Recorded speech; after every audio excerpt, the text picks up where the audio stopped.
તો અમદાવાદમાં ભીષણ આગની આ ઘટના હવે કાબૂમાં આવી ગઈ હોવાની અપડેટ મળી રહી છે। કમ્પ્રેસરમાં બ્લાસ્ટ થયો અને તેને કારણે ન માત્ર આ મકાન પરંતુ આસપાસના મકાનોને પણ ખૂબ જ નુકસાન પહોંચ્યું છે અને મકાનમાં ગેરકાયદે એસી રિપેરિંગ અને ગોડાઉન હોવાની પ્રાથમિક માહિતી મળી રહી છે।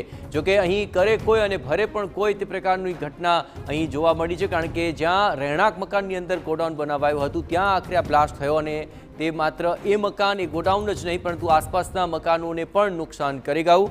2 લોકોને પણ ઈજા પહોંચી છે, જેને હવે હોસ્પિટલ સારવાર માટે ખસેડાયા છે। માતા અને 2 વર્ષના બાળકનું રેસ્ક્યુ કરવાનું આવ્યું છે। વધુ વિગતે વાત કરવા જોડાયા છે ટીવી 9 સંવાદદાતા નરેન્દ્ર। હાલ ત્યાં આસપાસના લોકો પણ રોષ ઠાલવી રહ્યા છે, ખાસ કરીને સોસાયટીના ચેરમેન પર દોષનો ટોપલો ઢોળી રહ્યા છે, પરંતુ રહેણાંક મકાનની અંદર આ પ્રકારની જે ગતિવિધિ ચાલી રહી છે તો હવે કઈ પ્રકારની કાર્યવાહી થશે? કારણ કે આગ તો કાબૂમાં આવી ગઈ, પણ હવે કઈ પ્રકારની કાર્યવાહી હાથ ધરાશે નરેન્દ્ર?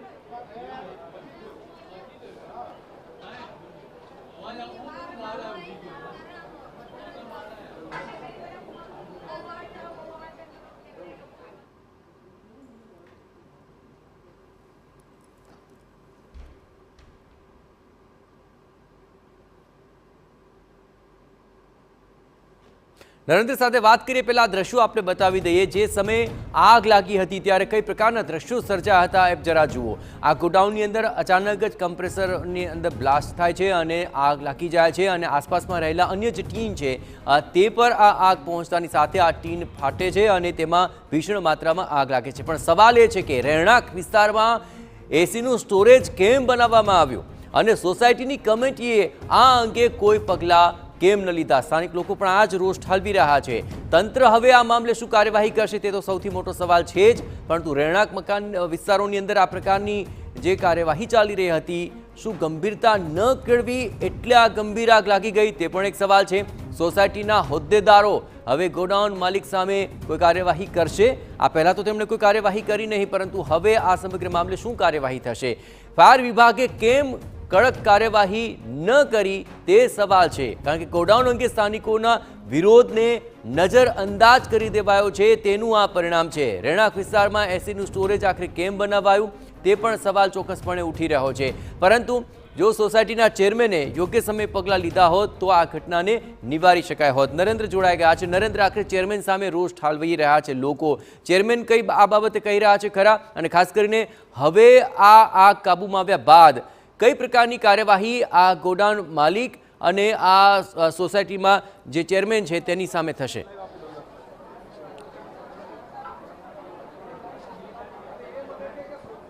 જી, આ તમામ જે વિષય છે એ કોર્પોરેશનનો છે, એમના સુધી કેટલી ફરિયાદો પહોંચી હતી અને એ સિવાય તંત્ર સ્થાનિક છે એ કેવા પ્રકારની કામગીરી આગામી સમયની અંદર કરતી જોવા મળશે, કારણ કે આ પ્રકારની વસ્તુઓ રહેણાંક વિસ્તારમાં રાખવી એ ખૂબ જ ગંભીર બેદરકારી છે। જે પ્રકારે ધારાસભ્ય સાથે વાતચીત થઈ હતી એમાં પણ તેઓ સ્પષ્ટ કહેતા જોવા મળ્યા હતા કે કેટલાક લેહાગુ લોકો છે એ જે જગ્યા પર રહેતા હોય છે ત્યાં જ કૂવો ખોદવાનું કામ કરતા હોય છે અને કદાચ પર્ટિક્યુલર આ વ્યક્તિ દ્વારા એ જ પ્રકારની ગંભીર બેદરકારી રાખવામાં આવી હતી અને એના જ કારણે કદાચ આ પ્રકારની ઘટના બની છે। આપ જોઈ રહ્યા છો કે સમગ્ર ઘરની સ્થિતિ કેવા પ્રકારની થઈ ચૂકી છે। કદાચ આગ લાગી એ પૂર્વ આ પ્રકારની ખંડેર હાલતમાં કદાચ આ ઘર નહીં હોય, કારણ કે એવું કહેવામાં આવી રહ્યું છે કે ઉપર પરિવારના 2-3 સભ્યો રહેતા હતા અને એ લોકોને અહીંયાથી અન્ય જગ્યા પર લઈ જવામાં આવ્યા છે અને આગ જે છે એ તો ખૂબ જ ગંભીર હતી, કારણ કે એ આગ સામે લાગી છે લગભગ 15 થી 20 ફીટનું અંતર આ જગ્યા પર છે અને આ જગ્યા પર પણ આપ જોઈ રહ્યા છો કે સામેના ઘરને કયા પ્રકારની અસર થઈ છે। આપ જોઈ રહ્યા છો કે એ આગ લાગવાને કારણે આ જે કાચ છે એ ગરમી સતત અડવાને કારણે એ પણ અહીંયા તૂટી ગયેલા આપણે જોવા મળી રહ્યા છે। આ સિવાય અગાઉ પણ આપણે વાત કરી હતી કે ગેસની જે બોટલો છે એ પણ છેક દૂર સુધી ઉછળતી આપણે જોવા મળી હતી અને એ તમામ જે ગેસની બોટલો છે એ પણ ઉડીને અહીંયા સુધી પહોંચી ચૂકી છે। આનું વજન છે એવું નથી કે આ ખાલી હોય, આ વજનમાં જોવા મળી રહી છે અને આ વજન વાળી જે બોટલો છે એ પણ અહીંયા ઉડીને આવી ચૂકી છે। આનો મતલબ કે એ જે તે સમયે બ્લાસ્ટ થયો ત્યારે એ ખૂબ જ ગંભીર ગંભીર બ્લાસ્ટ હશે અને એના જ કારણે આ પ્રકારની ગંભીર સ્થિતિ સર્જાઈ હોઈ શકે છે. આપ જોઈ રહ્યા છો કે અહીંયા પણ આ તો લાકડું છે અને લાકડા પર પણ આ પ્રકારની જો ગંભીર અસર થતી હોય તો એ આગ ખૂબ જ ગંભીર હોઈ શકતી હતી. સદનસીબે અત્યાર સુધી જાનહાનિના કોઈ સમાચાર નથી આવી રહ્યા, પરંતુ લોકો એ દોષનો રોટલો જે દોષનો ટોટલો છે એ ઠાલવતા જોવા મળી રહ્યા છે. જી વડીલ, આપ છો ચેરમેન સોસાયટી? હું ચેરમેન નથી ભાઈ, હું એક ખાલી સભ્ય જ છું અહીંયા. તમે ફરિયાદો કરી હતી ખરી આ સંદર્ભની અંદર? એએમસી સાઉથ વેસ્ટ ઝોનમાં સોસાયટીના ચેરમેન અને સેક્રેટરી એ ઓલરેડી અહીંયા ફરિયાદ કરેલી હતી, જેનું આ એ લોકોનું રિસીવ કોપી પણ છે અહીંયા. 5/3/2024 કરેલી હતી, પણ એ પછી આ લોકોએ ગવર્મેન્ટ એએમસી કોઈ એનું એ કર્યું નથી. અને તે સિવાય આ બધું વાંચી લો શાંતિથી, વાંચો. નંબર 24 જ્ઞાનદાસ સોસાયટી, બરાબર છે? હા. અને એ એએમસી ની અંદર આ કમ્પ્લેન કરેલી છે, એ લોકોએ રિસીવ બી કર્યું છે, પણ અહીંયા આવીને કોઈએ કઈ એની દરકાર લીધી નથી. અને સમય 24/3 એટલે ઓકે 5/3 એટલે હજુ લગભગ 1 થી 1.5 મહિના પહેલા જ ફરિયાદ કરી છે. હા.